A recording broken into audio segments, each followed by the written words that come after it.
हाय दोस्तों, कैसे हैं आप लोग। आप सभी का एक बार फिर से स्वागत है आपके अपने YouTube channel AP knowledge hub में। और आज हम पढ़ने वाले हैं फिजिकल केमिस्ट्री का ये चौथा पार्ट, जिसमें हम स्टेट्स ऑफ मैटर को पढ़ रहे थे। और आज स्टेट्स ऑफ मैटर में एलिमेंट्स को हम बहुत डिटेल में जानेंगे। एलिमेंट्स क्या होते हैं उनके बारे में बहुत अच्छे से पढ़ेंगे। तो हमारे साथ बने रहिए और वीडियो को अंत तक देखिएगा। अगर चैनल को सब्सक्राइब नहीं किया है तो चैनल को सब्सक्राइब कर लें और बेल आइकन को ज़रूर प्रेस करें। चलिए अब हम स्टार्ट करते हैं हमारी वीडियो। तो सबसे पहले अगर हम बात करें तत्वों की, या ऐसे बात करें कि तत्व जो है वो कितने कौन कौन से हो सकते हैं, तो पहले हमने पिछली वीडियो में पढ़ा था कि तत्व सॉलिड है, लिक्विड है, गैस है, ये 3 टाइप के भी हो सकते हैं। और आज हम जानेंगे कि तत्व केमिकल कंपोजिशन के बेसिस पर, मतलब रासायनिक केमिकल कंपोजिशन के बेसिस पर जो हमारे तत्व होते हैं, जो हमारे मैटर होते हैं, वो 3 टाइप के हो सकते हैं। एक होता है एलिमेंट, फिर कंपाउंड और मिक्सचर। इन 3 टाइप के अलावा कोई चौथा टाइप का हमारा मैटर नहीं हो सकता है on the basis of chemical composition. ठीक है, जो हमने सॉलिड लिक्विड गैस पढ़े थे वो क्या थे? वो हमारे शेप, वॉल्यूम वगैरह के बेसिस पर थे, है ना। ये हमारे केमिकल कंपोजिशन के बेसिस पर है, जो कि एलिमेंट, कंपाउंड और मिक्सचर 3 टाइप के होते हैं। और आज हम तीनों में से पहला वाला एलिमेंट के बारे में बहुत अच्छे से डिटेल में स्टडी करने वाले हैं। तो एलिमेंट है क्या? तो बेसिकली एलिमेंट को हम बात करें तो एलिमेंट एक ऐसा सब्सटेंस होता है जिसको हम फर्दर और ज्यादा डिवाइड नहीं कर सकते, है ना। और ज्यादा डिवाइड करके हम उसको डिवाइड करके, मतलब दो अलग अलग चीजें नहीं बना सकते, और दो अलग अलग चीजें नहीं बना सकते जिनकी प्रॉपर्टीज अलग अलग हो, है ना। उसको हम एलिमेंट बोलते हैं। फॉर एग्जाम्पल अगर हम बात करें हाइड्रोजन की, ठीक है, हाइड्रोजन एक तत्व है, हाइड्रोजन ले लें या कार्बन ले लें। तो अगर हम इनकी बात करें तो क्या हाइड्रोजन को 2 पार्ट में तोड़ सकते हैं क्या? नहीं। 2 पार्ट में तोड़ने के बाद क्या हाइड्रोजन को 2 अलग अलग प्रॉपर्टीज मिलेंगी क्या हमें, कि हाइड्रोजन एक निकल के आई कुछ और दूसरी निकल के आई कुछ और? ऐसा होगा क्या? नहीं हो सकता। तो हाइड्रोजन की बात कर रहा हूँ, इधर H2 की बात नहीं कर रहा। इधर 2 हाइड्रोजन है तो बोलेंगे इसको 2 हाइड्रोजन तो H और H में डिवाइड कर दो, नहीं। इधर एक सिंगल एलिमेंट की बात हो रही है। तो अगर हम हाइड्रोजन या कार्बन ले लें तो क्या कार्बन सिर्फ कार्बन है, एक ही कार्बन है हमारे पास, एक कार्बन एटम है, तो उसको क्या हम अलग अलग ऐसे 2 अलग अलग कार्बन एटम में तोड़ सकते हैं क्या, जिनमें प्रॉपर्टीज अलग अलग होंगी? तो अगर प्रॉपर्टीज अलग अलग नहीं बना सकते तो हम उसको क्या बोलेंगे? एलिमेंट बोलेंगे। तोड़ने के बाद उनकी प्रॉपर्टीज सेम रहेंगी, अलग नहीं हो सकती। या तोड़ने के बाद हम उनको 2 अलग अलग प्रॉपर्टीज का एक मटेरियल, एक मैटर नहीं बना सकते। तो वही लिखा है मैंने, an element is a fundamental substance that can neither be divided any physical और chemical method into 2 or more substance or completely different properties nor by combining between 2 or more substance। तो ना तो 2 सब्सटेंस को combine करके, ना 2 substance को तोड़कर, किसी भी फिजिकल या किसी भी केमिकल मेथड का यूज करके हम उनको 2 अलग अलग प्रॉपर्टी वाला सब्सटेंस नहीं बना सकते हैं, उनको हम एलिमेंट बोलते हैं। अब दूसरे शब्दों में बात करें तो क्या होता है? In other word, a substance made up of similar types of atoms. तो अगर कोई substance similar type of atom से मिलकर बनता है तो उसको हम बोलेंगे element. Similar type of atom, जैसे कि हम इधर पे हाइड्रोजन है, तो हाइड्रोजन के जब एटम्स की बात करेंगे तो क्या उनके हाइड्रोजन के अंदर 2 अलग अलग टाइप के एटम मिलेंगे? कार्बन के अंदर क्या 2 अलग अलग टाइप के एटम मिलेंगे? नहीं। कार्बन या हाइड्रोजन या नाइट्रोजन या सल्फर या किसी की भी बात करें हम, तो सब में एटम्स का जो टाइप होता है इनके अंदर सेम टाइप ऑफ एटम से मिलकर बने होते हैं। ऐसा नहीं हो सकता कि कोई एलिमेंट में 2 अलग अलग टाइप के एटम्स आ जाए। एक ही टाइप के एटम से एलिमेंट मिलकर बनता है, और सिमिलर टाइप ऑफ एटम से मिलकर जो सब्सटेंस बनता है उसको हम बोलते हैं एलिमेंट। अब इसके बाद आगे चलेंगे तो nuclear charge of similar type of element is always same. Nuclear charge, जैसे एक हाइड्रोजन ये है और दूसरी हाइड्रोजन ये है, और अगर हम ले लें इधर पे एक फास्फोरस ये है और दूसरा फास्फोरस ये है, तो क्या इसमें न्यूक्लियर चार्जेस अलग होंगे? फास्फोरस का कितना होता है? 15, तो 15 ही होगा।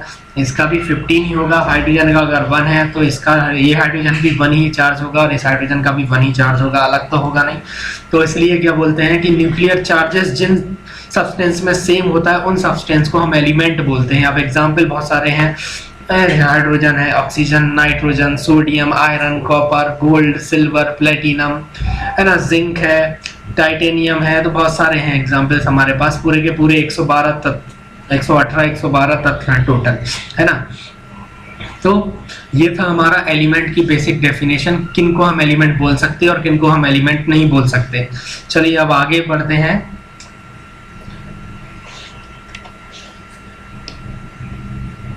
अब एलिमेंट्स के कुछ टाइप्स भी होते हैं। एलिमेंट को दो टाइप में डिवाइड किया गया है, एक होते हैं मेटल और एक होते हैं नॉन मेटल। ठीक है, तो जो पूरी की पूरी हम टेबल देखते हैं, हमारी पीरियोडिक टेबल देखते हैं पूरी की पूरी, वो इन्हीं चीजों से मिलकर, इन्हीं चीजों से भरी है। पीरियोडिक टेबल जो है वो इन्हीं चीजों से भरी हुई है पूरी, है ना। एक तो मेटल होंगे या तो नॉन मेटल होंगे, इनके अलावा कुछ नहीं मिलेगा हमें। मेटल, नॉन मेटल, और इसमें और टाइप कर दिया अर्थमेटिक कर दिए कहीं, हाँ, तो बहुत सारे टाइप्स में डिवाइड कर दिए, लेकिन एक्चुअल में दो ही टाइप के हैं, मेटल्स हैं, नॉन मेटल है। अब मेटल क्या होते हैं? तो जनरली मेटल, हम सीधी डेफिनेशन है, मेटल हम उनको बोलेंगे जो कि good conductor of heat and electricity होंगे, यानी जो अपने में से इलेक्ट्रिसिटी फ्लो कर सकते हैं, अपने में से हीट को फ्लो कर सकते हैं। जैसे कि हम कोई बर्तन ले लें, तो उस बर्तन को अगर हमने गैस पर रखा, गर्म किया, तो ऐसा नहीं होगा कि नीचे नीचे बस गर्म हो, पूरा का पूरा बर्तन गर्म हो जाता है। इसका मतलब होता है कि वो हीट को फ्लो करता है अपने आप में, है ना, एक जगह से दूसरी जगह में ट्रांसफर करता है। इसी तरह इलेक्ट्रिसिटी को देखेंगे तो लोहे की रॉड को हमने वायर से टच किया होगा तो पूरी रॉड में करंट आएगा, ना कि सिर्फ उस जगह पे जिस जगह से हमने उसको टच किया है। तो ये क्या करते हैं, हीट या इलेक्ट्रिसिटी को अपने में फ्लो करा सकते हैं, good conductor of heat and electricity होते हैं। और एक बेसिक प्रॉपर्टी इनमें ये होगी कि ये मेलेबल और डक्टाइल होंगे। मेलेबल होने का मतलब होता है कि अगर हमने हैमर से मारा इसको, मेटल्स को अगर हमने हैमर से मारा, तो ये क्या करेंगे, ये शीट फॉर्म में कन्वर्ट हो जाएंगे। जैसे हमने आयरन को मारते तो आयरन चपटा हो जाता है ना। और डक्टाइल का होने का मतलब होता है अगर हम उसको खींचेंगे तो वो वायर फॉर्म में कन्वर्ट हो जाएंगे। कोई भी मेटल ऐसा नहीं मिलेगा तुमको जिसको खींचने पर वो वायर फॉर्म में कन्वर्ट ना हो, या उसको मारने पर वो शीट फॉर्म में कन्वर्ट ना हो, तो उनको हम मेटल बोलते हैं। Example iron, copper, aluminium, silver, gold, platinum. लेकिन इधर पे एक एक्सेप्शन है जो है हमारा मर्क्यूरी। तो मर्क्यूरी एक ऐसा मेटल है जिसमें ये प्रॉपर्टीज नहीं पाई जाएंगी, है ना। मर्क्यूरी कैसा मेटल है जिसकी क्योंकि लिक्विड फॉर्म में होता है इधर पे, लेकिन कुछ डिफरेंस, तो एक एक्सेप्शन होता है मर्क्यूरी। मर्क्यूरी जो होता है वो एक ऐसा एक मेटल भी है और साथ में लिक्विड फॉर्म में मिलता है, तो एक्सेप्शन हो जाता है मेटल का। मेटल जनरली सॉलिड फॉर्म में पाए जाते हैं। अब नॉन मेटल की बात करें तो नॉन मेटल्स वो होते हैं जो बैड कंडक्टर ऑफ इलेक्ट्रिसिटी और हीट होंगे। अब जैसे हम प्लास्टिक देखें तो प्लास्टिक को एक जगह गर्म करेंगे तो हीट फ्लो नहीं करेंगे, जबकि वो जल जाएंगे, है ना। इलेक्ट्रिसिटी की बात करें तो मेटल में क्या, प्लास्टिक वगैरह में क्या कभी हमें करंट लगा है? प्लास्टिक को टच करेंगे और वायर को टच करेंगे तो क्या करंट लगेगा? कभी नहीं लगा, क्योंकि वो बैड कंडक्टर ऑफ इलेक्ट्रिसिटी है ना। जैसे कि हाइड्रोजन है, नाइट्रोजन है, तो ये सारी की सारी गैसेस जितनी भी होती हैं वो सारी की सारी नॉन मेटल होती हैं। गैसेस मेटेलिक नहीं होती, सारी गैसेस नॉन मेटल होती हैं। एग्जाम्पल लें अगर हम, फॉस्फोरस, ऑक्सीजन, ब्रोमीन, सभी गैसेस को कंबाइन कर दो और ब्रोमीन है, फॉस्फोरस, सल्फर, ये सब क्या है, हमारे नॉन मेटल्स हैं। पी ग्रुप के जो एलिमेंट्स होते हैं, पी ब्लॉक के जो एलिमेंट होते हैं वो सारे के सारे नॉन मेटल होते हैं। एस ब्लॉक के जो एलिमेंट होते हैं वो सारे के सारे मेटल हैं।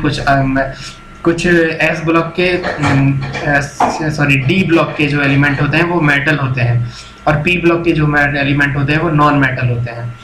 ठीक है, इसके बाद आगे बढ़ते हैं। अब हम तो मेटल जनरली जो हमें पाए जाते हैं किस फॉर्म में पाए जाते हैं उसके बारे में देखेंगे। तो मेटल जनरली, मेटल्स की अगर बात करें तो मेटल जनरली सॉलिड फॉर्म में ही मिलेंगे। एक एक्सेप्शन था जो था हमारा मर्क्यूरी, जो कि सॉलिड फॉर्म में हमें नहीं मिलता, वो लिक्विड फॉर्म में हमें मिलता है। तो एक एक्सेप्शन है इधर पे मेटल का। बाकी सारे जो मेटल मिल देखेंगे हम, सारे के सारे हमें सॉलिड फॉर्म में ही मिलेंगे। इसके बाद some elements are found in liquid state. कुछ एलिमेंट ऐसे होते हैं जो लिक्विड स्टेट में पाए जाते हैं। जैसे अभी का नाम लिया मर्क्यूरी एक नाम लिया था अभी, है ना। मर्क्यूरी की बात करेंगे तो मर्क्यूरी एक ऐसा मेटल है जो लिक्विड फॉर्म में पाया जाता है। ब्रोमीन हमने एग्जाम्पल देखा था। ब्रोमीन का एग्जाम्पल था कि वो नॉन मेटल है। ब्रोमीन एक नॉन मेटल है, लेकिन नॉन मेटल होने के बाद भी लिक्विड में पाया जाता है। नॉन मेटल लिक्विड फॉर्म में पाया जाता है। और कुछ मेटल्स या कुछ एलिमेंट्स ऐसे होते हैं जो हमें गैसियस फॉर्म में पाए जाते हैं, जैसे हाइड्रोजन है, नाइट्रोजन है, ऑक्सीजन है और क्लोरीन वगैरह जितनी भी गैसें हैं सारी नॉन मेटल और सारी की सारी हमें लिक्विड फॉर्म में पाई जाती हैं। इसके बाद आखिरी में हमारा बचा है कि टोटल एलिमेंट है कितने, तो टोटल 112 एलिमेंट है, जिसमें से 94 एलिमेंट जो है वो नेचुरली मिले हैं और बाकी के जितने भी एलिमेंट है वो सारे साइंटिस्टों ने बनाए हैं अपनी लेबोरेटरी में। तो आज की वीडियो जानकर आपको कैसा लगा कमेंट करके जरूर बताइएगा।